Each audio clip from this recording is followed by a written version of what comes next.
मुल्क की सियासत में ऑडियो और वीडियो लीक्स के बाद अब व्हाट्सएप मैसेजेस लीक का सिलसिला जारी है और इस नए सिलसिले में मरकज़ी निगाह बनी हुई है तहरीक इंसाफ, जिसके लिए ये मैसेजेस मसाइल में ऑब्वियसली इजाफे का सबब साबित हो रहे हैं। कुछ दिनों पहले तहरीक इंसाफ के सेक्रेटरी इत्तलात हैं रऊफ़ हसन, इनके भारतीय सहाफ़ी से व्हाट्सएप मैसेजेस सामने आए। अब बानी PTI की बहन अलीमा खान के रऊफ़ हसन के साथ व्हाट्सएप पैगामात ने नया पिंडोरा बॉक्स खोल दिया है। ज़राए से बता रहे हैं कि रऊफ़ हसन के फ़ोन के फॉरेंसिक तज्ज़िये में पता चला है कि 23 जून 2023 को अलीमा खान ने व्हाट्सएप से रऊफ़ हसन को बुशरा बीबी से मंसूब एक पैगाम भेजा, जिसमें उनकी बानी PTI से जेल में मुलाकात और रोने के वाक़े की रुदात बयान की गई है। अलीमा खान ने रऊफ़ हसन को पैगाम में कहा कि बुशरा बीबी का ये पैगाम अहमकाना है, बुशरा बीबी का ये डिसइंफॉर्मेशन सेल लोगों को उकसा रहा है, इस पैगाम की तशहीर न की जाए। और उन्होंने रऊफ़ हसन को हिदायत की कि बानी PTI को ऐसी कोई बात बुशरा बीबी से नहीं हुई है। पैगाम में बानी PTI और जेलर के दरमियान जो फर्जी गुफ्तगू को बुनियाद बनाकर इमरान खान की मौत का प्रोपेगेंडा करने की कोशिश की गई है और कहा गया है कि बानी PTI को पता है कि जेलर पर उन्हें मारने के लिए दबाव डाला जा रहा है। इस हवाले से आज वफाकी वज़ीर इत्तलात अता तारड़ ने भी प्रेस कॉन्फ्रेंस की है। उसमें दावा किया ग्रुप और बुशरा ग्रुप दोनों PTI पर कब्जा करना चाहते हैं। अलीमा खान की गुफ्तगू सामने आई रऊफ़ हसन के साथ, इससे एक बात साबित हुई, एक डिसइंफॉर्मेशन सेल जो हम बड़ी देर से कह रहे थे कि एक प्रोपेगेंडा सेल, झूठी खबरों का सेल बनाया जा रहा है और चलाया जा रहा है, ये बात साबित हो गई कि बुशरा बीबी एक डिसइंफॉर्मेशन सेल चला रही थी। मकाफात अमल है कि जब मुल्क के अंदर आप लोगों को तकसीम करेंगे, लोगों में नफरतें जो है वो फैलाएंगे, माशरे को तकसीम करेंगे, तो आज आपकी अपनी पार्टी ना सिर्फ टूट फूट का शिकार है बल्कि शदीद तकसीम का शिकार, और ये कई ग्रुपों में से ये दो ग्रुप हैं। अब नाजरीन, इस लीक पर बड़े बड़े सवालात उठ रहे हैं। सवाल ये है कि ये मैसेजेस कौन लीक कर रहा है। हुकूमत जो कल ऑडियो लीक्स की मुखालिफ थी, आज इन लीक्स पर प्रेस कॉन्फ्रेंस हो रही है। क्या जो कल हराम था वो आज हलाल हो गया है? फिर इस मैसेज पर जो तारीख है वो जून 2023 की है, लेकिन उस वक्त तो खान साहब जेल में थे ही नहीं। इमरान खान 9 मई को गिरफ्तार हुए, कुछ दिन बाद जमानत हो गई, फिर वो दोबारा अगस्त में गिरफ्तार हुए, तो जून में ये मैसेजेस क्यों किए गए? दूसरी तरफ नाज़रीन, पार्लियामेंट का मुश्त 28 अगस्त को बुलाए जाने का इम्कान है। हुकूमती अरकान कौमी असम्बली सेनेट को हाजिर यकीनी बनाने की हिदायत की गई है। सदर मुमलिकत ने कौमी असम्बली का इजलास पीर 26 अगस्त को तलब कर रखा है। हुकूमत क्या करने जा रही है, कौन सी कानून साजी होने जा रही है, इसका किसी को इल्म नहीं है, लेकिन हुकूमत अचानक मुतहरिक ज़रूर हो गई है। जरदारी साहब मौलाना साहब से मुलाकात के लिए पहुँचे, उनके हमरा वज़ीर दाखिला मोहसिन नकवी भी थे। सदर जरदारी ने मौलाना को बंदूक का तोहफ़ा भी दिया, सियासी मामलात पर बातचीत भी हुई। मियाँ साहब ने भी अपोजिशन से बात करने के लिए 3 रुकनी कमेटी बनाई है। ये मुलाकातें कल तहरीक इंसाफ और JUI के दरमियान असेंबली में मिलकर चलने के ऐलान के बाद शुरू हुई हैं। नेशनल असेंबली और सेनेट के अंदर जो लेजिस्लेशन प्रपोज की जा रही है, जिसके बारे में हमें बताया जा रहा है, उसके बारे में एक फ़ैसला आज ये किया गया है कि हमारी जो टीम्स हैं, एक टीम बनाई गई है, सब कमेटी बनाई गई है कि वो उस तमाम लेजिस्लेशन के बारे में बाहमी मुशावरत से आगे बढ़ने का फ़ैसला करें। इससे पहले कि नाज़रीन कि मैं अपने मेहमानों की तरफ जाऊं, एक और अहम मामला है। जनरल फैज़ और इमरान खान पर तो इल्ज़ाम है कि वो मौजूदा आर्मी चीफ की तकर्री को रोकना चाहते थे, लेकिन अब सीनियर लीगी रहनुमा ने दावा किया है कि जनरल बाजवा भी मौजूदा आर्मी चीफ की तकर्री को रोकना चाहते थे और उन्होंने हुकूमत को कुछ पैगामात भिजवाए थे, पैगामात दिए थे। सुनिए ज़रा। अच्छा, अब तकरीबन 1 हफ्ते पहले स्पीकर पंजाब असेंबली ने भी ये दावा किया था कि जनरल बाजवा जनरल साहिर शमशाद को आर्मी चीफ बनाना चाहते थे, लेकिन वो जानते थे कि हुकूमत जनरल आसिम मुनीर को आर्मी चीफ तैनात करना चाहती थी और ये मामला उन्होंने हुकूमत पर छोड़ दिया था।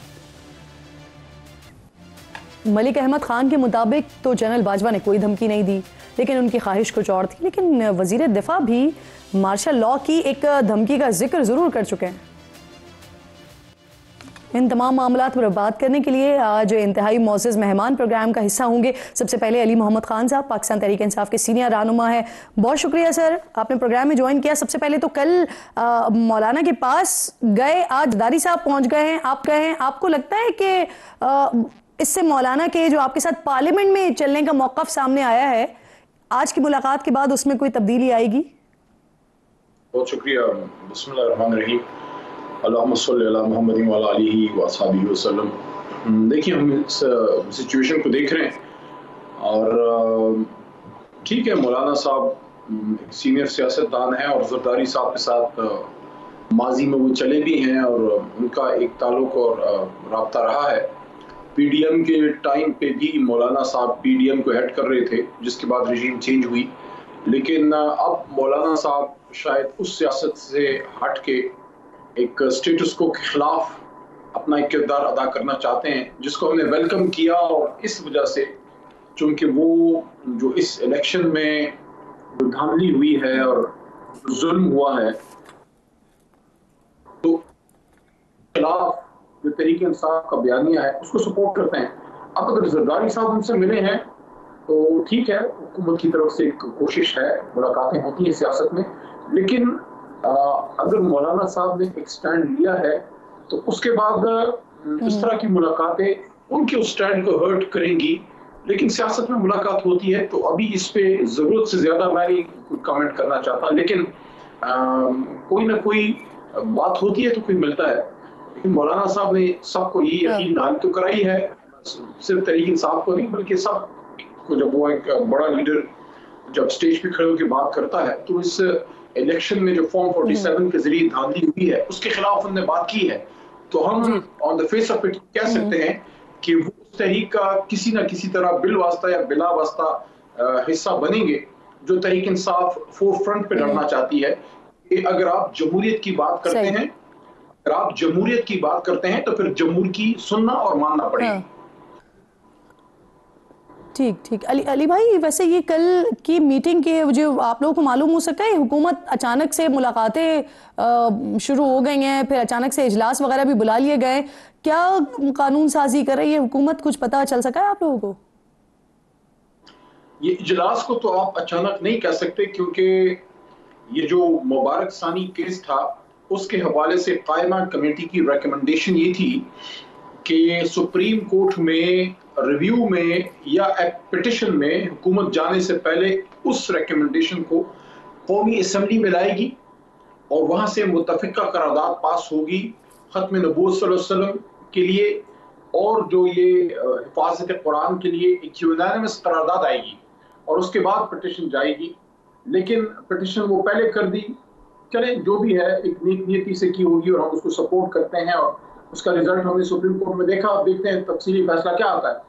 तो ये जो इजलास है ये बेसिकली 21 को बुलाया जाना था, लेकिन स्पीकर साहब मुल्क से बाहर थे। डिप्टी स्पीकर साहब का कोई हेल्थ इशू हुआ, लॉ मिनिस्टर साहब से मैं राब्ते में था उस इशू पे, क्योंकि इस पे हमसे कमिटमेंट थी हुकूमत की कि इस पे फौरी इजलास बुलाएंगे। लेकिन बहरहाल अब वो पीर को बुला रहे हैं। अब उस पीर के इजलास में हुकूमत अपना भी कोई और एजेंडा लाना चाहती है, उस पे अभी तक पोजीशन को हमें एतमाद में नहीं लिया गया। लेकिन पीर के दिन जो बिजनेस एडवाइजरी होगी उसमें क्लियर होगा।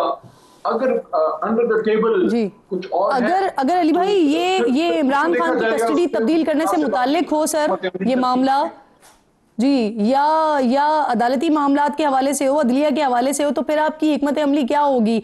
क्योंकि अददी एतबार से तो आप रास्ता नहीं रोक सकते ना, तो आपकी इसके अलावा हिकमत अमली क्या होगी फिर? देखिए, हुकूमत का तो एक राइट होता है, प्रोगेटिव होता है, अपना एजेंडा, अपना जो है जो भी इनका हुकूमती एजेंडा होता है उसको परसू करते हैं। लेकिन हमेशा अपोजिशन के साथ एक कोऑर्डिनेशन उस पर रखी जाती है, क्योंकि दो तरह की लॉ मेकिंग होती है। एक वो लॉ मेकिंग जो आपने हुकूमत रियासती उमूर के लिए करनी होती है, जो मफाद आमा की होती है, तो उस पर अमूमी तौर पे अपोजिशन को बता के तो अपोजिशन सपोर्ट करती है। हमारे दौर में भी ऐसा हुआ कि कुछ नेशनल इंटरेस्ट के या अवामी इंटरेस्ट के कुछ लॉ मेकिंग में हम बात करते थे और उसमें सपोर्ट होती थी। लेकिन कुछ ऐसी होती हैं जो किसी हुकूमत का एक पॉलिटिकल एजेंडा हो या कोई फ्लैगशिप प्रोजेक्ट्स हो जो ज्यादा पॉलिटिकल साइड पे जाती हैं, उस पर अपोजिशन पर एतराज करती है। तो अगर कल परसों के इजलास में हुकूमत का अपना कोई पॉलिटिकल एजेंडा है तो वो सामने आएगा। उसका जाहिर है, जिस आपने मुनासिब बात कि हमारे पास अददी अक्सरियत नहीं, अददी अक्सरियत होती तो फिर हम हुकूमत में होते ना। वैसे असल में अददी अक्सरियत हमारी ही है, क्योंकि ओरिजिनल फॉर्म 47 जो है वो तो सारे हारे बैठे हैं। सही। अच्छा वली साहब, ये जो आपका जलसा मुलतवी हुआ इसके हवाले से अब जरा थोड़ी सी बात को आगे बढ़ाते हैं। जलसा मुलतवी हुआ, इसके हवाले से फिर हुकूमत की जानिब से ये दावा किया जा रहा है कि उनकी दरखास्त पर अली अमीन साहब ने खान साहब से बात करके जलसा मुलतवी करवाया है, ऐसा ही हुआ है? देखिए, कोई भी जो बड़ी डिसीजन मेकिंग होती है उसकी इंट्रिकेसीज में जाने और किसने ये कहा और कहां से हुआ फलाना हुआ, ये इंपॉर्टेंट नहीं है। इंपॉर्टेंट क्या है? रिजल्ट क्या है? रिजल्ट ये है कि पूरा डेमोक्रेटिक सिस्टम, पूरा सिस्टम जितना भी है, इंक्लूडिंग एवरीबॉडी, पूरा सिस्टम आखिर में एक शख्स के पास गया और उसको उसके फैसले के इंतजार में था कि वो एक शख्स क्या कहता है, और वो एक शख्स इमरान खान।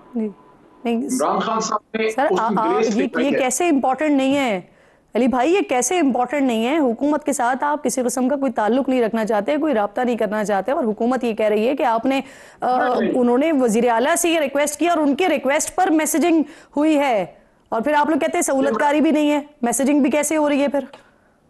नहीं, मैं ये नहीं कह रहा, आप मेरी बात समझ नहीं पाई। मैं ये कह रहा हूँ कि एक फैसला हो गया, एक इंफॉर्मेशन जनाब इमरान खान साहब पास ऑन हो गई, चीजें सामने आई कि एक तो हमारे जो मजहबी जमातों के हमारे मोहतरम कायदीन और नुमाइंदे सब लोग वहाँ उशाक़ रसूल मौजूद थे सुप्रीम कोर्ट के बाहर। इंपॉर्टेंट केस था और इस केस में इक्वली जो है स्टेक होल्डर तहरीक इंसाफ भी है, क्योंकि इस इशू को कौमी असम्बली के फ्लो पे तहरीक इंसाफ की तरफ से मैंने, हमारे एलआई साहबजादा हामिद रजा साहब ने और मुख्तलिफ लोगों ने और अपोजिशन से साहब ने उठाया। अली भाई शायद आप मेरी बात, आप मेरा सवाल समझ नहीं रहे। मैं बहुत सादा सवाल पूछ रही हूँ, मैसेज किसने दिया सर?